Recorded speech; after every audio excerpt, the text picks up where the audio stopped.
7,420,609 confirmed, 211,975 deaths, 3,949,333 recovered in the United States alone.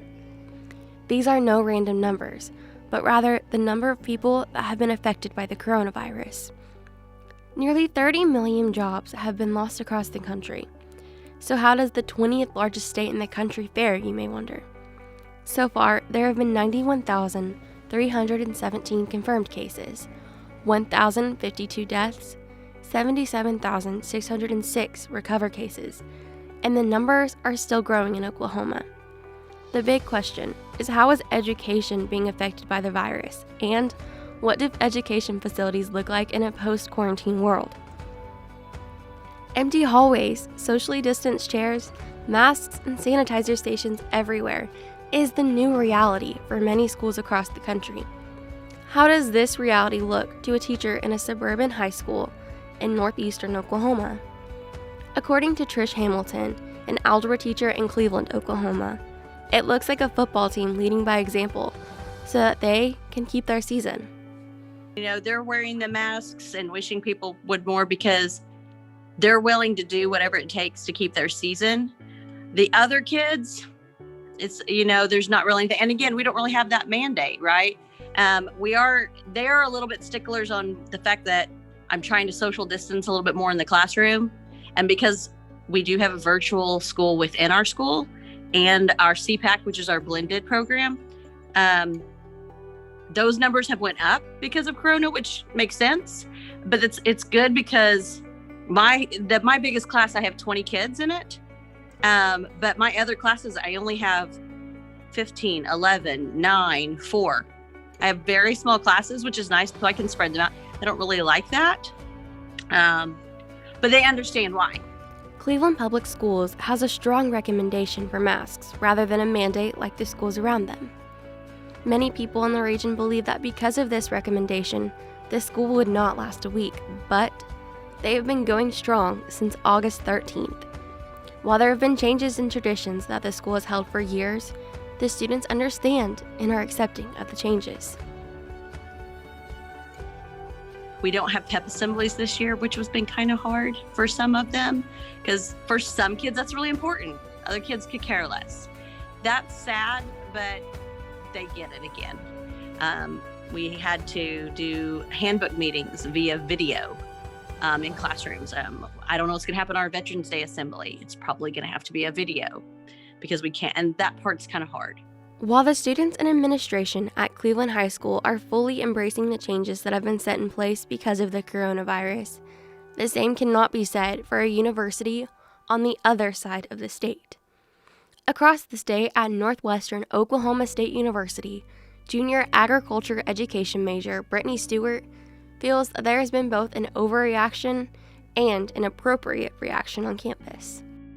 The university and the administration themselves is handling it just fine. There's no overreaction or underreaction with the administration. I feel like with the students, there may be some sort of overreaction. Some students are kind of I get to be worried, but I feel like some are worried a little more than others. Alongside causing conflicting reactions, the coronavirus has also taken the energy out of the campus. A once laid-back, energetic campus filled with eager-to-learn students has turned into a community of people just going through the motions of everyday life. The environment has changed a lot since coming back, especially since there's no sporting events. Everybody just kind of seems to be going through the motions. No one has excitement to be in class. Definitely attendance has been down, I feel like, in the classes because the students have no motivation to show up. So I feel like there's just no energy on campus this year. Even the faculty is just kind of going through the motions. Students and faculty going through the motions doesn't mean that the teaching methods on the campus haven't changed. NWOSU recruiter and graduate student Trey Johnson says that teaching methods vary from teacher to teacher, although the main way has been in a traditional sense while wearing masks. On a case-by-case basis, most teachers are trying to keep it the same. Here at Northwestern, we're just having our teachers teach in mask. and have our students wearing masks if they're going to be in a physical classroom. But on the flip side of that, we have professors who are moving their bigger classes to Zoom calls, which can cause some detriment to a student's education. Some students just don't learn through a computer screen. They learn by being in front of their teacher and answering questions. While it is easy to see the negative impacts that the coronavirus has had not only on education, but on the entire world, there are also some positives that have come out of it. The coronavirus has allowed many schools, such as Cleveland High School, to get the technology that they've been wanting and needing through the CARES Act. Johnson brings up another positive of the coronavirus that he hopes will stay around once the virus is gone. One thing that has been beneficial because of COVID is we get to see that these companies had the means and the resources to have been cleaning these, subways or tables or sanitizing their equipment just better. We see that they have those means and they're doing them now. So hopefully after COVID, those things will stick around. Two different locations that have taken two very different precautionary measures. Which solution is better? Masks recommended and sanitizing between every person, or mandatory mask with sanitizer in every classroom that the students can choose to use? The answer is both or neither, depending on how you look at it. The truth is that attitude is everything. The attitude in which people look at the change is everything. Both methods have worked for the schools, and both schools are still going strong. So, which method of precaution is best?